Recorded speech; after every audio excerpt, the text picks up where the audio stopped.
ini mau bikin pertunjukan. Wow, pertunjukan apa tuh? Lenong. Setuju gak lo? Ya udah, jangan lama-lama. Ya, jangan lama-lama nih buat mempersingkat waktu. Bagaimana kalau kita tonton aja pertunjukannya? Setuju? Ini juga buat penonton di rumah nih. Saksiin ya. Ya, lu setuju semua? Setuju.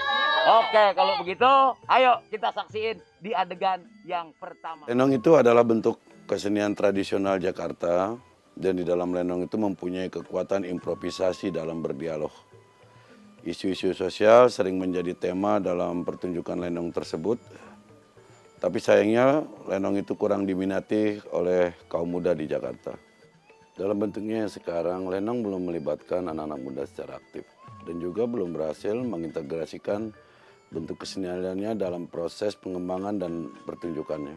Proses untuk membangun karakter anak muda, pelatihan musik, tari, dan pantun, serta pencaksilat, bagian daripada membangun karakter anak muda dalam proses yang kita sebut revitalisasi ini. Lu jadi orang jangan suka ngadi-ngadi ya. Ngadi-ngadi apaan sih? Elah Tia, ngomong ngadi-ngadi maksudnya apaan? Hah? Lo nggak tahu? Ngadi itu nama babe gue, tahu?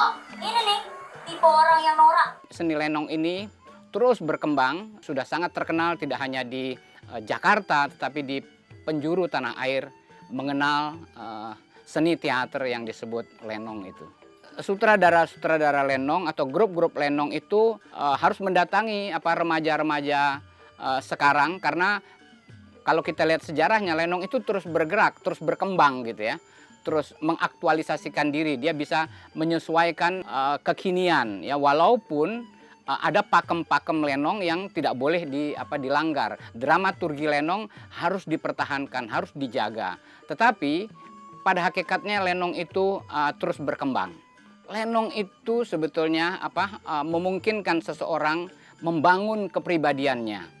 Karena di dalam lenong ya, pertama ada unsur sastra di sana. Bahasa yang indah itu digali oleh seniman-seniman lenong. Kemudian bahasa-bahasa yang hidup di masyarakat juga dikembangkan, terus dikembangkan. Kemudian di dalam lenong itu juga ada unsur musik ya.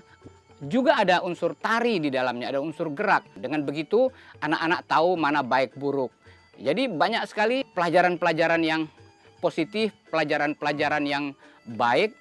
Nah, betul tuh Nya. Zaman itu kan semakin maju ya Nya ya. Berkembang terus Nya, kagak bisa kita hindari loh Nya. Gua mah bukan nyalain teknologi.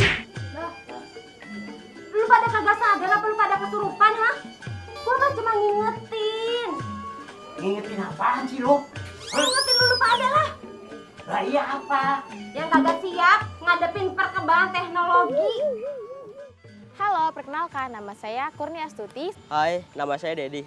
Nama saya Devi. Nama saya Siti Khadijah. Nama saya Syabila Kusum Amsani. Saya adalah salah satu anggota dari peneliti muda MAP dan penasihat muda MAP.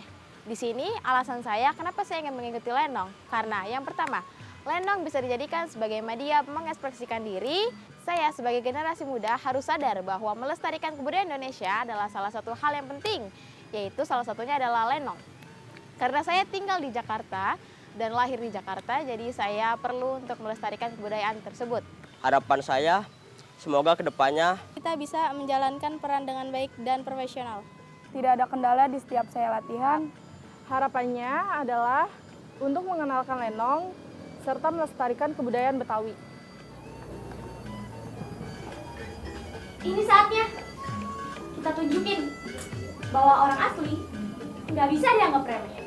Bener Tia. Kita harus tunjukin ke mereka siapa yang asli di sini.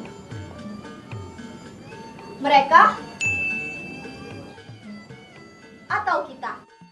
Kurikulum Merdeka yang diterapkan saat ini memiliki tujuan untuk menghasilkan siswa yang tidak hanya cerdas, namun juga memiliki karakter yang sesuai dengan nilai-nilai Pancasila.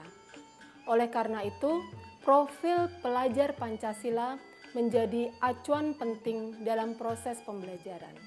Salah satu tema penting dalam mewujudkan profil pelajar Pancasila adalah melalui kearifan lokal. Upaya untuk mendorong rasa ingin tahu dan kemampuan mendalami budaya dan kearifan lokal pada anak didik menjadi salah satu langkah penting yang akan dilakukan.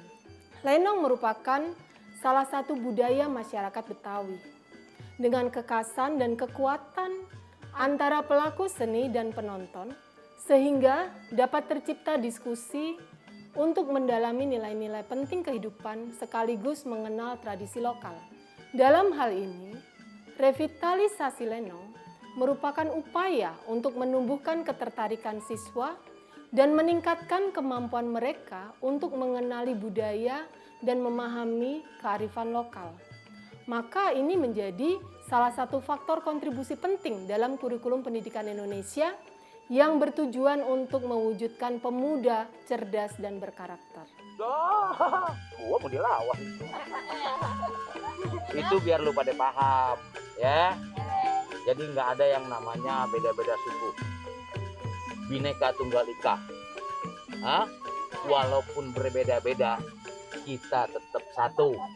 Revitalisasi lenong ini bisa menjadi model dalam penerapan kurikulum merdeka, khususnya untuk melahirkan pelajar dengan profil pelajar Pancasila. Diharapkan tentu kaum muda dan pelajar yang terlibat dalam revitalisasi lenong bisa juga mengembangkan karakter atau pribadi mereka. Dampak yang diharapkan muncul dari revitalisasi lenong ini adalah si kaum muda yang justru menjadi aktor penggerak dari revitalisasi tersebut. Dibutuhkan kolaborasi dengan berbagai pihak. Untuk itu, Pusat Kajian dan Pembangunan Keluarga Fakultas Psikologi Unika Atmajaya bekerja sama dengan Padepokan Ciliwung Condet, Pak Jose Rizal Manua dari Taman Ismail Marzuki, juga anak-anak dari Forum Anak Pademangan Barat. Kami juga mendapat dukungan dari Dinas Pendidikan dan Dinas Kebudayaan di Provinsi DKI Jakarta. Untuk dapat mencapai semua dampak tadi, sudah dirancang aktivitas-aktivitas selama 15 bulan. Di bulan pertama dan bulan kedua adalah tahap persiapan untuk merancang rencana kerja dan melibatkan semua pemangku kepentingan untuk membuat desain program yang akan dijalankan. Di bulan ketiga sampai bulan kelima, anak-anak muda yang terlibat dalam revitalisasi lenong akan mulai belajar secara mendalam tentang lenong itu sendiri. Bukan hanya praktik saja, tetapi mereka juga akan belajar teori dan filosofi lenongnya. Bulan ke-6 sampai dengan bulan ke-11, setelah mempelajari tentang lenong, maka anak-anak muda ini akan belajar bentuk-bentuk budaya Betawi lainnya, yang juga akan menjadi bagian dari pementasan lenong. Mereka akan belajar seni musik atau gambang kromong, mereka akan belajar pantun, mereka juga akan belajar tentang seni bela diri Betawi atau biasa disebut dengan main pukul. Harapannya dengan belajar ini semua, mereka menjadi lebih paham dan menjadi lebih fasih ketika mementaskan lenong sebagai sebuah pertunjukan. Setelah melewati dua hal tadi, mereka akan mempersiapkan pementasan lenong dalam 2 bulan, di bulan ke-12 dan di bulan ke-13. Pementasan ini direncanakan dilakukan secara offline dan juga dilakukan secara online atau lenong virtual. Setelah semuanya selesai, barulah kemudian di akhir revitalisasi lenong ini akan dihasilkan beberapa output. Yang pertama tentunya adalah model.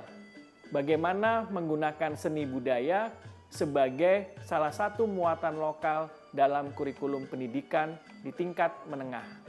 Yang kedua adalah modul-modul pelatihan yang didasarkan pada proses pelatihan yang dijalani dalam mempersiapkan lenong yang bisa digunakan oleh sekolah-sekolah lain, anak muda lain, ataupun berbagai pihak yang tertarik.